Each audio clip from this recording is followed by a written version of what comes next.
because it's recording. Hi, out of this binary, it's Joan. Hi. Welcome to the weekend. We did it. We made it. Also, I made it to recording a video this week.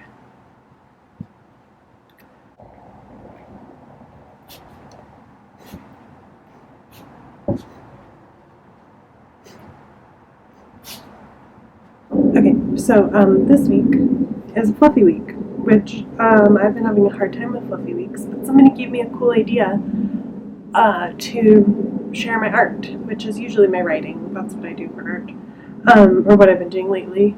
So I thought I would read to you two things that I've written for classes, one class that I've been in, so that you can hear what I write for class. These are things that I wrote and then I had to read in front of the entire class, which is a terrifying thing for me because I don't like to be looked at or be in front of people or have my back to the door, and you have to have your back to the door to read. So it's freaky. So anyways, here's my first piece.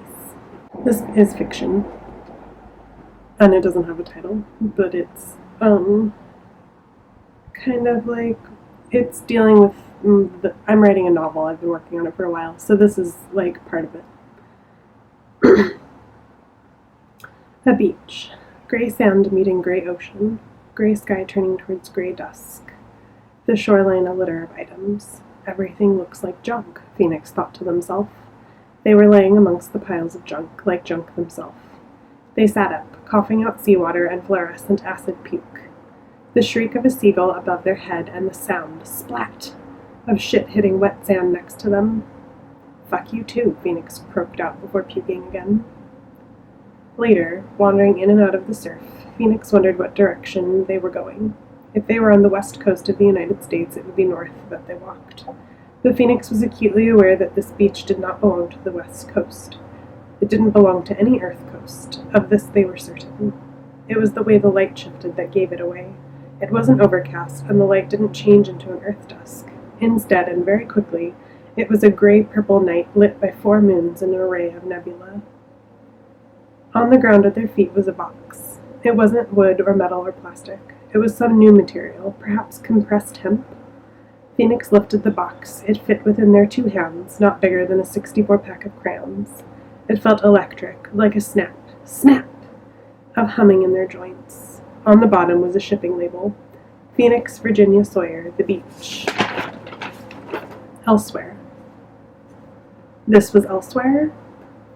Elsewheres do not exist, but elsewheres exist everywhere. It's a Schrodinger's cat phenomenon. Only now, elsewhere was not a theory being discussed by the star people at Star Camp. Now elsewhere was the grains of sand caught between Phoenix's teeth. It was the smell of sulfur instead of salt coming up from the ocean. It was the taste of iron in their throat. Elsewhere was more real than they were prepared for. Phoenix dared not open the box, instead chucking it back to the ocean where a crashing wave swallowed it. Further down the beach, or perhaps up the beach, elsewheres are directionless, Phoenix found a bus. It was a shuttle bus, a minibus, like something private hotels used to take people to airports. It was white, rusted on the edges. The sides still had the outline of the letters, property of Antarctic government. But in the front above the windshield where ordinarily the destination was posted, twinkling black letters read, Elsewhere. This was most certainly elsewhere. The end. Okay, so that's the fiction that I'm writing at the moment. So now here is some nonfiction for you. I haven't written nonfiction in a long time, not like that I share with anybody. So this was the first thing that I'd written in a while that I actually shared, and then I shared it with a whole class of remote people. So now I'm sharing it with you. It's called Anxiety List. 1. I remember last week when the therapist told me she didn't believe in mental illness. I remember how the words did not cut until I was halfway up the hill on my way home. 2. Only then did my breath catch, and I looked around me to see if anyone else felt the sting of disbelief. 3. I weep sometimes for no reason at all, or for reasons I cannot find at the moment, and that is okay because tears do not follow the laws of reason. 4. I make lists when I feel anxious. I write down things I see. I write down things I feel. I list out what I need at the grocery store, even if I can't get on a bus that day. 5. Listing before class is a good way to calm anxiety. I might try this more often. 6. When I think of home, I have 2 images in my head. The house I grew up in, and it feels claustrophobic and dangerous. And the home of my partner. 7. The home of my partner feels opposite of the house I grew up in. Air flows. I can spread my fingers and arms and toes out and take up space. 8. I am so nervous right now. There's sweat pouring from my armpits, and I'm going to be even more nervous reading this in front of a classroom of people. 9. The L key on my computer is stubborn because one night hookah coal landed there and melted it a little. 10. If I press hard in just the right place, I can still write letter and lonely and lullaby. 10.5. Also, my O key is always flapping half off like it's trying to jump off the keyboard. 11. If I could, I would never write nonfiction because it gets too personal and never personal enough. I can't find the code inside me to decrypt truths and lies I want to tell. 12. That's why I stick to fiction, because I never know I'm writing about myself. Until later. 13. My favorite cereal is crispy cocoa rice. And if I could, I would eat it with goat milk, but my insides refuse to digest milk proteins, and so instead I eat it with almond milk. 14. It has been over 2 years since I saw another member of my family. This is something I celebrate. 15. Each time I see blue hearts, I think of home and glitter and the sound of cats meowing. 16. I accidentally became a vegetarian last spring, and now I find that meat makes me sick physically and emotionally, and so I am now a reluctant vegetarian who's probably better for the change, but I still crave hamburgers and fish and chips. 17. I wonder if I will ever be able to say my dead name. 18. I wonder why I wonder that. Dead names are called dead names because they are dead. I live by this. 19. I have something stuck in my eye. That's not part of the reading. 19. Once I had a dream a bomb was going to explode outside my childhood home.